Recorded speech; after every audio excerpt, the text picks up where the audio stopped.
Before borders were drawn, before languages were divided, before the first empire rose or the first chain clinked, there was the mind. The mind was the first map, the first monument, the first motherland. And now, in an age of distraction, disconnection, and digital colonization, we return to that sacred territory, not just to remember, but to reclaim. The mind is the true land, is not just a book. It is a call to remembrance, a blueprint for those ready to step out of survival and step into mastery. It is a manifesto for the melanated, the misrepresented, and the magnificent. For those whose roots run deeper than their paperwork, whose stories are older than the census, whose power has always lived in their perception. Written in fire and rhythm by me, Osiris of Kush, this work is a medicine bundle of ancient truths and modern strategies. It doesn't ask for permission. It doesn't wait for validation. It speaks with the voice of ancestors and the precision of future architects. Across 11 chapters, this book walks you through the terrain of liberation, from belief to biology, from ritual to resistance. Each page is a cipher. Each word is a weapon against mental colonization. Each chapter is a sacred mirror, reflecting not just who you are, but who you have always been. You won't find conformity here. You'll find clarity. You'll find language for what your spirit has been whispering all along. That sovereignty starts inside. That wealth begins in the thought before the action. That the chains we break are first forged in silence. That the most powerful land we could ever defend is the one behind our eyes. So breathe deep, get still, open wide, because the mind is the true land, and this book is your passport home. Chapter 1. We were never meant to live in lack. From the audiobook. The mind is the true land. Peace and elevation. Family. I want to talk to you today not as a guru, not as a preacher, not as a salesman, but as a reflection of you. See, I believe something deep in my bones. We were never meant to live in lack. Our ancestors weren't broke people, they were broken into. There's a difference. What we build from here, that's on us. That's what this conversation is about. How we reclaim the mind, how we restore the wealth, and how we do it with a heart big enough to hold the whole world. They told us wanting more was selfish. Wanting to live well, wanting our children to thrive, wanting land, freedom, luxury, was dangerous. But family, desire is the drumbeat of destiny. If you feel called to something big, beautiful, legacy-sized, it's because your spirit remembers what it's like to have your own, to build without fear, to shine without apology. Don't quiet that voice. That's the ancestors whispering. That's God talking. Let me tell you this straight. If you don't believe you deserve it, you won't allow yourself to receive it. And it's not just about money.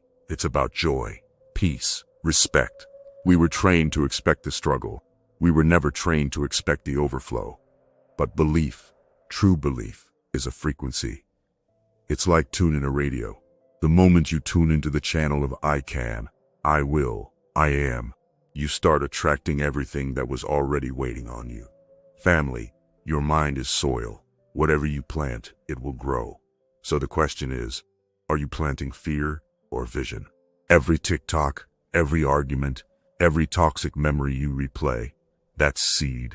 Start feeding your mind with truth, with clarity, with legacy. Put some herbs in your tea. Read something ancient. Speak your affirmations out loud like you mean it. Say, I am wealth. I am protection. I am divine. Say it until your cells believe you. Let's stop acting like imagination is child's play. It's spiritual architecture. If you can't see it, you can't build it. You got to imagine your dream in such detail. The universe has no choice but to match your frequency. And let's be real. Our people been imagining heaven while living through hell for centuries. So, don't tell me imagination ain't power. It's how we survived, you see. Now we use it to thrive. Real power don't always come with a degree. Sometimes it's your grandmother's hands. Sometimes it's your uncle's hustle. Learn something sacred and something technical. Know how to pray over your water and how to build a Shopify store. Know your great-grandfather's tribe and your credit score. That's the new consciousness, sacred and strategic. You can't build a kingdom if your circle is all court jesters. You need warriors, strategists, healers. Start a tribe, a wealth council, an accountability pod. Call it what you want. Just don't do this alone. The community is the container for your expansion. We are the children of those who never gave up. Do you understand that? Through whips, exile, reservations, redlining, assassinations, we're still here. So don't let a missed payment or slow month make you fold. Don't let depression or doubt stop the dream. Rest if you must, family, but never quit. We don't rise just for ourselves. The wealth we build, the power we claim, the peace we protect, it's for the people, all people. Because the original ones, Black, Indigenous, melanated, and magnificent, we're not here to dominate. We're here to restore balance. So let your success speak love. Let your abundance make room for others. And remember, you're not chasing wealth. You are wealth. And so it is. Chapter 2. The Body Listens When the Spirit Speaks. From the audiobook. The mind is the true land. They taught us that our bodies were accidents, child, that our minds were separate from the flesh, that healing was only physical, or worse, external. But we know better now, don't we? Your body? It's not just skin and bone. It's a listening device, a spiritual receiver, a living record of belief, trauma, memory, and a miracle. Every cell in your body carries a rhythm, a language, a signature, and it responds, not just to medicine, not just to time, but to thought, to words, to belief. They don't tell us this in school, no. But the first weapon they used on us wasn't a whip. It was the lie that said, "You are weak. You are cursed. You are broken." They whispered it until it seeped into our bloodstream, until we stopped trusting our own instincts, until we feared our own power. But here's the truth, family. Your body is not the enemy. It is the altar. It's the sacred ground where spirit becomes form. So speak life into it. Speak light into it. Say, "I am more than a survivor. I am the evidence that my bloodline refused to die. I am not at war with my body. My body is the temple of my truth." When you wake up with a heaviness in your chest, when your knees feel like stories, when your back carries burdens that ain't even yours, that's not random. That's the body remembering. That's the spirit calling for attention. That's your ancestors knocking, saying, "We still here. Speak to us." So light your candle, beloved. Drink your water. Move your body with intention. Don't you wait on sickness to give yourself permission to heal. You want to know what belief really does? Belief changes chemistry, beloved. Belief rewrites DNA. Belief wakes up parts of the brain that colonialism tried to shut. Doctors, they call it placebo. Mystics call it manifestation. We call it knowing who we are. If your body is tired, it ain't just from labor. It's from carrying lies for too long. So let's put them down today. Let's trade in, "I'm always tired," for "I rest because I'm sacred." It runs in my family, for healing begins with me. I can't afford to eat right, for my body is worth the investment. Eat like your future self depends on it. Speak like your cells are listening, beloved. Walk like healing is not just a goal, it's your inheritance. Let's stop reacting to disease and start leading with ease. The kind of ease that comes from alignment. And no, you don't have to do it all at once. Start small. A 60-second breath before the chaos. A gentle stretch before your scroll. A word of gratitude before the mirror. Because everything is listening. Your blood, your bones, your babies, their business. Let the world chase hustle. Let us chase harmony. Because we know now, the body listens when the spirit speaks. And today, our spirit says, live, thrive, remember. Chapter 3. Reimagining the Self. Breaking the mirror they built for us. From the audiobook. The mind is the true land. What happens when your reflection lies to you? What happens when every image you've seen of yourself, on screens, in classrooms, in textbooks, and history, was distorted, pixelated, poisoned? They didn't just rob us of land or labor. They robbed us of our image. They built a mirror that told us we were less, told us we were ugly, lazy, dangerous, inferior, and then had the nerve to call it reality. But here's what they could never erase. Your true self lives beneath all that noise. The question is, are you ready to see yourself again? Not as they told you you were, but as you truly are. Brilliant, divine, strategic, stunning. Let's get real. You can't manifest a new life if you're trapped in an old identity. You can't walk like royalty when your inner mirror is cracked. You'll self-sabotage every opportunity if your self-image screams, "I'm not ready." That's why affirmations sometimes fall flat. Because if the image you hold inside doesn't match the words coming out your mouth, the subconscious calls bluff. So we rebuild, image by image, word by word, gesture by gesture. You want to upgrade your life, upgrade your inner photograph. Close your eyes and see yourself, not surviving but thriving, not performing but being, not begging but building, not alone but surrounded by legacy. You gotta paint it in high definition, down to the scents, sounds, feelings. Smell the oil on your skin, hear the laughter in your home, feel the weight of gold and gratitude around your neck. Feel how free your shoulders are when you don't owe nobody your dignity. That's not a fantasy. That's your spirit speaking. It's time to unlearn the filters, to delete the downloads, to return to source. Say this aloud. I am no longer living under their projection. I reclaim the lens. I retake the photo. And this time, it's in my own light. And yes, it takes time. Yes, it's layered. But every time you correct a negative thought, every time you refuse a label, every time you smile at yourself without justification, you're healing the lens. You're editing the mental film. You're directing your own documentary. Because here's the divine secret. You are the camera. You are the subject. And you are the artist. And from this day forward, your image will no longer be stolen. Chapter 4. The Altar Within. Rituals for the Subconscious. From the audiobook, The Mind is the True Land. If the conscious mind is the voice, then the subconscious is the echo. If the conscious is the pen, the subconscious is the ink. Everything you say, think, watch, hear, feel, it doesn't just disappear. It sinks. It seeps into the altar below your awareness, and once it's planted there, it grows. This is where most people get played. They try to change their lives at the surface level. New clothes, new job, new partner, new zip code. But the programming in the basement hasn't changed. And so, like clockwork, they loop. Same patterns, same pain. Because the altar within is still cluttered with old prayers they forgot they whispered. But here's the truth, family. The subconscious isn't your enemy. It's your most powerful servant. But only when you learn how to speak its language. And the language of the subconscious, it's repetition, it's emotion, it's symbol, it's ritual.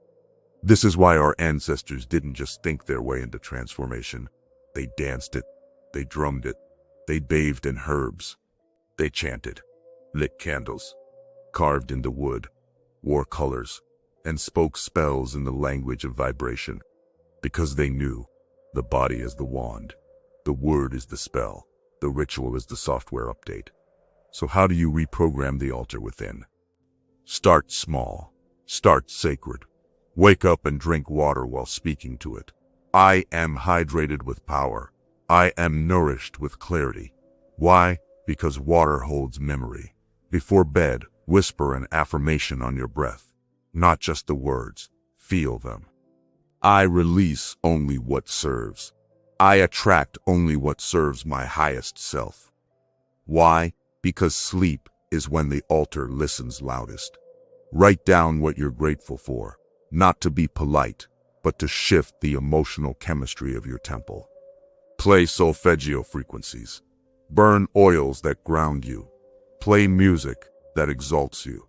Make your home a temple. Make your phone screen a vision board. Make your words an offering. The subconscious doesn't care if you're rich or poor. It doesn't care if your affirmation is truth or lie. It just says, you repeated this enough times, so it must be real. So why not feed it power? Why not train it in love, in joy, in sovereignty? Why not say, I am the master of my internal weather. No storm outside me has more say than the fire within me. Every ritual is a command. Every thought is a seed. Every emotion is fertilizer. And the subconscious mind, it grows whatever you plant with passion. So guard it, feed it, honor it, because the altar is always open. The only question is, what are you offering it today? Chapter 5, Mental Warfare and Miseducation. From the audiobook, The Mind is the True Land. Some chains don't jingle, some prisons don't have bars, and the most dangerous colonization is the one that happens in the mind. We were taught that education meant freedom, but let's be honest, most of what we were taught wasn't knowledge. It was indoctrination. It was obedience training. They didn't want us to think. They wanted us to repeat, recite, memorize, accept. They handed us a history that started in chains, cut us off from the empires we built, from the medicine we birthed, from the languages we spoke, from the sky mass we drew in the dirt. They told us Columbus discovered, that slaves were brought over, but never told us we were already here. Never told us about the black architects of civilization, the indigenous scholars of the stars, or the African builders of pyramids that still haven't crumbled. Why? Because if you control the mind, you don't have to chain the body. If I can convince you you're inferior, I don't need a whip. You'll sabotage yourself. If I teach you to love their approval and fear your own reflection, you'll spend your whole life begging for a seat at a table your ancestors built. This is mental warfare, and the curriculum is the battlefield. The news cycle is the battlefield, the courtroom, the algorithm, the pulpit, the playlist, all of it, weapons of suggestion. They don't just want our compliance, they want our consent, our silence, our agreement. They want us to say, well, that's just the way it is. They want us numb, entertained, and exhausted, but not today, because now we know. The miseducation was not a failure of the system, it was the system. So we unplug, we rewrite, we re-educate, we read books they never assigned, we tell stories they tried to erase, we teach our children to ask, who wrote this? Who benefits from this version? What's missing between the lines? True education is not memorization, it's reclamation. It's remembering who you were before the world told you who to be. So start your syllabus today.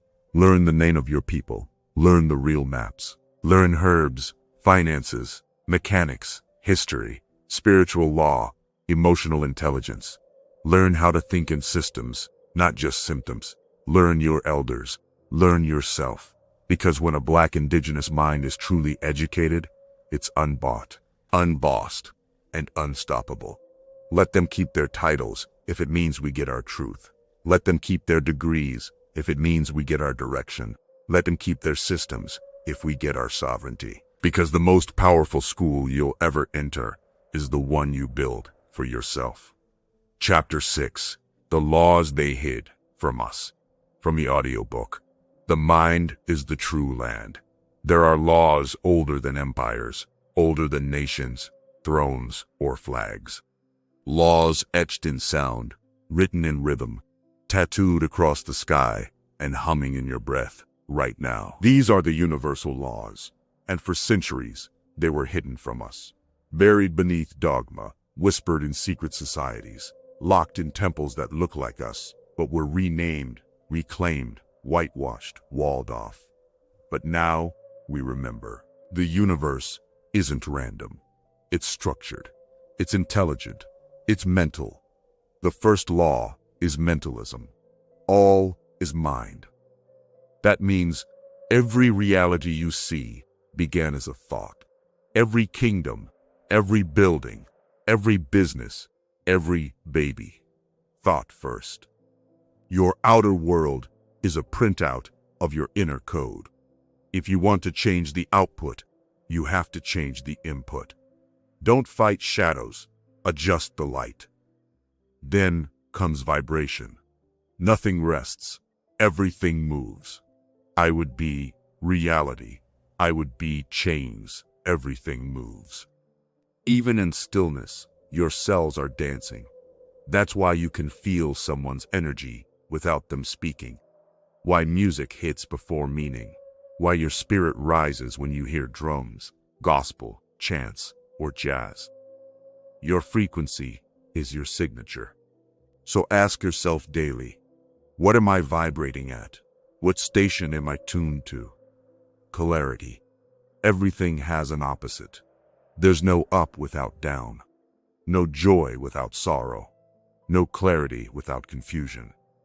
This isn't punishment. This is balance. You weren't meant to avoid the low. You were meant to learn how to move through it. So when the high comes, you know how to honor it. Opposites are not enemies.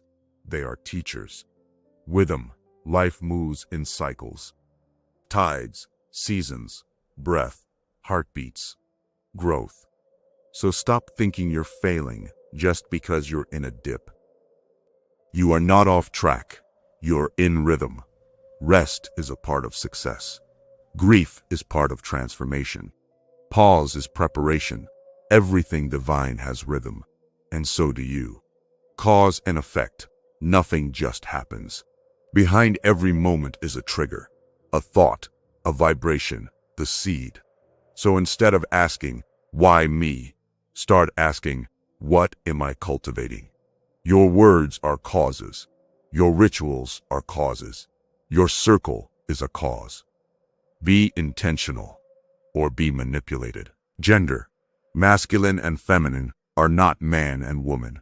They are forces, projecting and receiving, fire and water, action and intuition. Every powerful person carries both. Every balanced system makes space for both. When you learn to harmonize the two within you, you become a creator, not just a worker, not just a thinker, a divine architect. They hid these laws, not because they were powerless, but because they are too powerful when known by the oppressed. But now we reclaim them.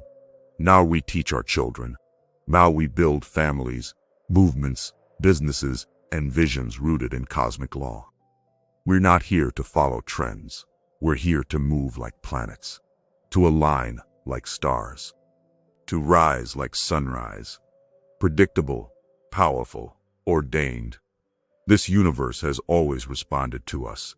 We just forgot the codes. Now we remember. Now we command. Now we create. Chapter 7. The Circle is the Strategy. From the audiobook. The mind is the true land. There was no such thing as a self-made legend.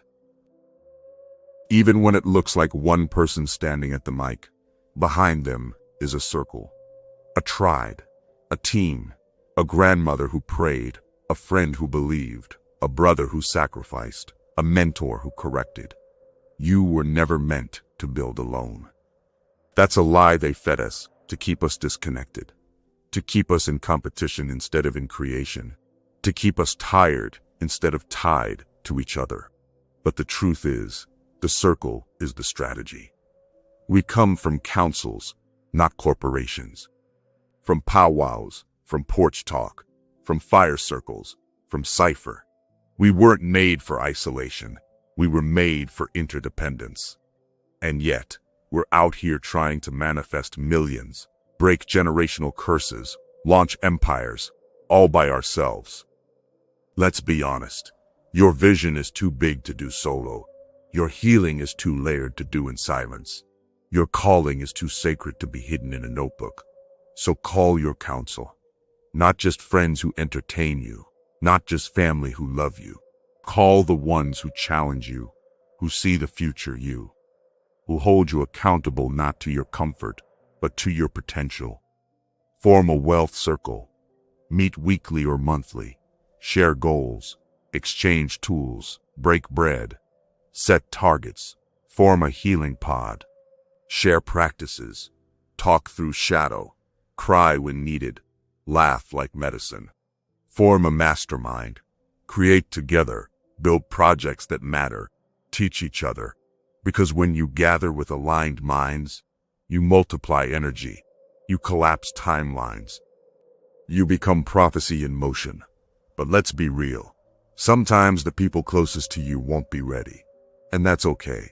You can love people from a distance while building with those who are aligned. Stop trying to drag folks across the finish line. Instead, build with the willing. And remember this, your circle doesn't have to be big. It just has to be blessed. In the right circle, ideas don't die, they evolve. In the right circle, your voice sharpens. In the right circle, you don't feel drained, you feel divine. You leave meetings lit, not low. So ask yourself today, who are the 5 people feeding my frequency? What rooms do I enter and forget who I am? And where can I build something sacred, not just social? Every pyramid had a blueprint. Every nation had a council. Every revolution had a circle. Let yours begin now. Build the table. Protect the frequency. Keep the fire lit. Because when the circle is strong, the storm can't break you, only shape you. Chapter 8. Sacred Hustle. Divine Rest. From the audiobook, The Mind is the True Land. We come from builders, from architects who laid cities without blueprints, from farmers who fed nations without machines, from women who raised babies in battles at the same time, from men who worked sunup to sundown and still made time to sing. So don't ever let anyone call you lazy. The hustle is in your DNA. But here's what they don't tell you. If you only know how to grind and never how to rest, you're still in survival mode. And survival mode is not where visions grow. It's where dreams get buried under exhaustion. It's where burnout gets romanticized. It's where we lose our rhythm trying to prove we're worthy. Let me say it clear. Hustle is holy when it's aligned, but when it becomes compulsive, desperate, or guilt-driven, it stops being sacred and starts being slavery. So we have to redefine the hustle. It's not just about making money. It's about making meaning. It's not just waking up early. It's waking up on purpose. You can hustle in prayer. You can hustle in stillness. You can hustle by being the calm in chaos. By building systems that work while you rest. That's mastery. That's what they never taught us. Because they only showed us one side of power. Sweat, labor, grind. But divine power, it flows.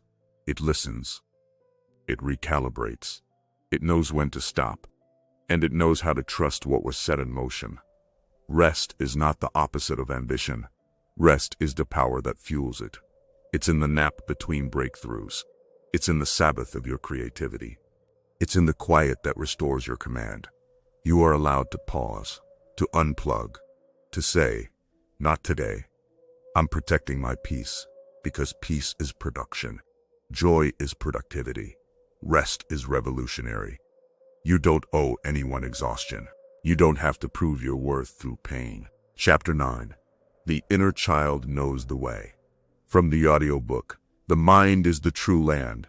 Before the trauma, before the programming, before you were told who to be and what not to feel, you were already divine. You knew how to laugh from your belly. You knew how to rest without guilt. You danced without an audience. You cried without shame. You asked big questions without fear of sounding dumb. That version of you, the pure, unfiltered, soul-deep you, still exists. That is the inner child, and they don't need to be fixed. They just need to be heard. See, most of us didn't grow up in safe spaces. We grew up in survival. We were taught to toughen up, to get over it, to stop crying, to make ourselves smaller, to avoid punishment, to shrink our light so we wouldn't make others uncomfortable. And that inner child, the real one, got pushed into a corner, silenced, ignored, buried under armor we called being grown. But guess what? That child still remembers. And they hold the key to everything we're trying to get back. Your creativity, it lives there. Your intuition, right there. Your boldness, your softness, your imagination, your joy, all still there. But you have to go back and get them. With gentleness, with curiosity, with no rush. Sit with yourself. Not just the adult version that knows how to lead, grind, and present, but the child inside who still wonders. Am I safe yet? Am I loved without earning it? Will someone ever ask me how I really feel? You be that someone. You be that parent. You become the protector you didn't have.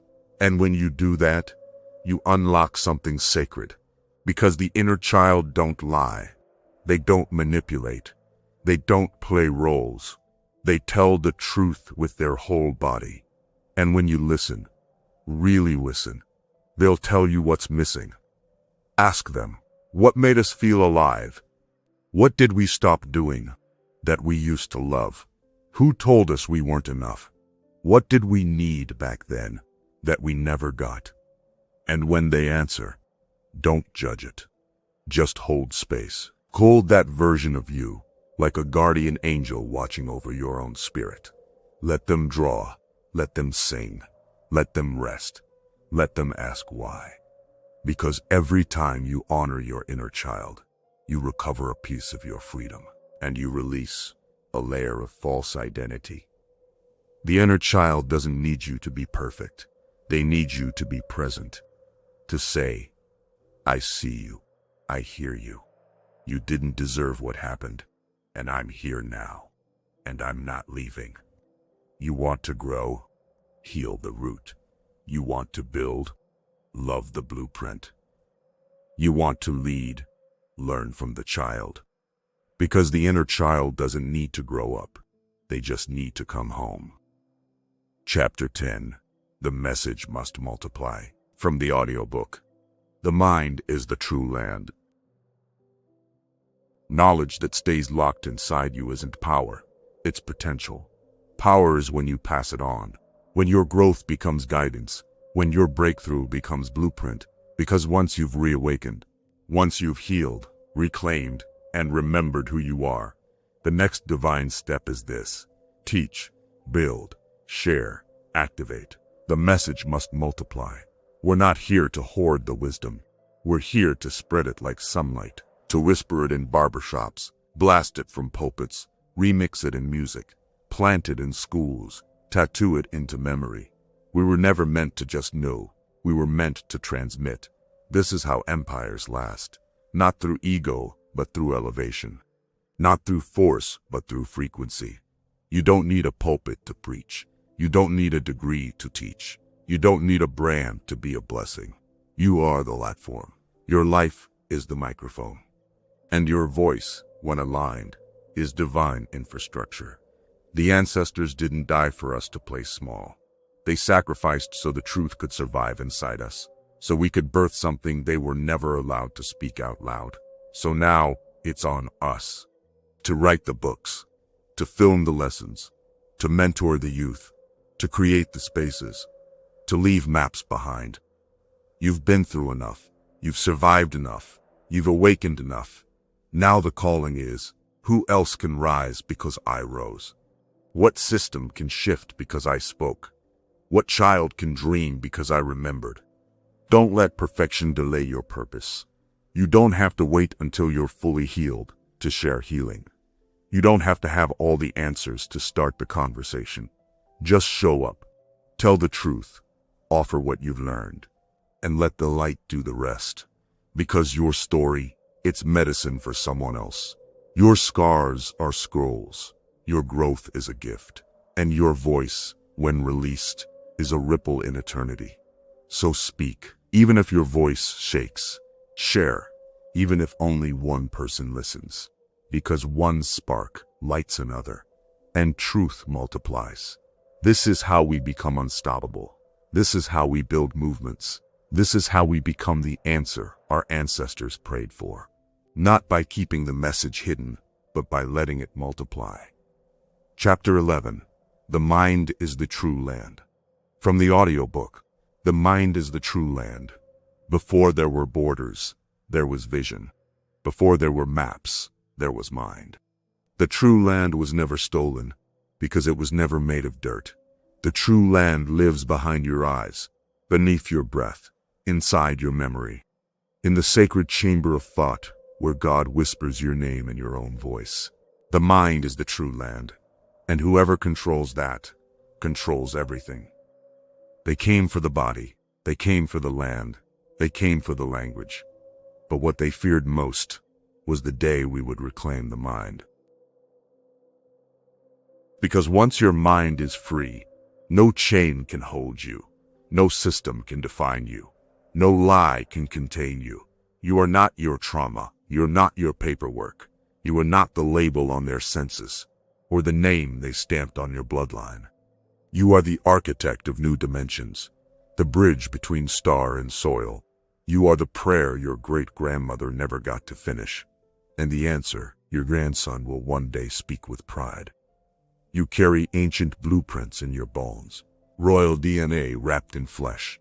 The rhythm of the drumline is in your heartbeat. The geometry of pyramids is in your fingerprints.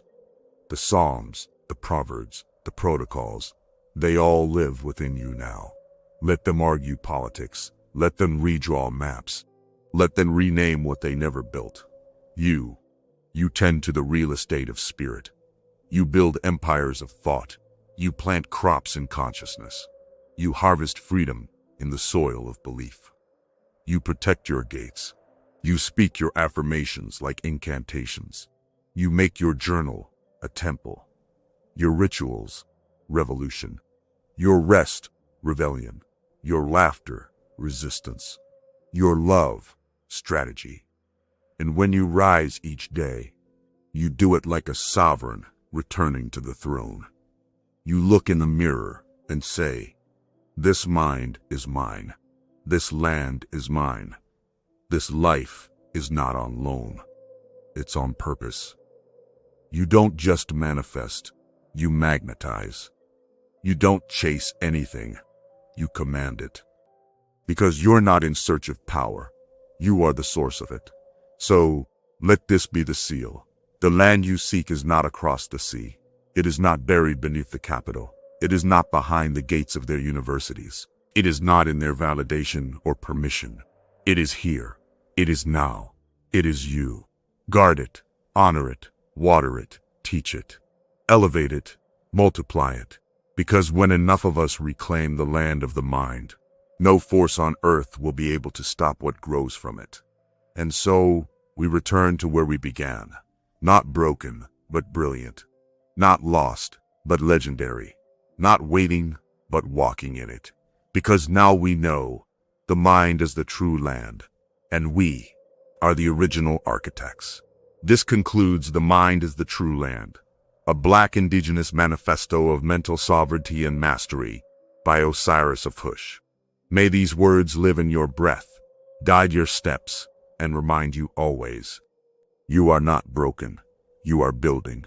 You are not lost, you are legendary. The mind is the true land, and you are the original architect.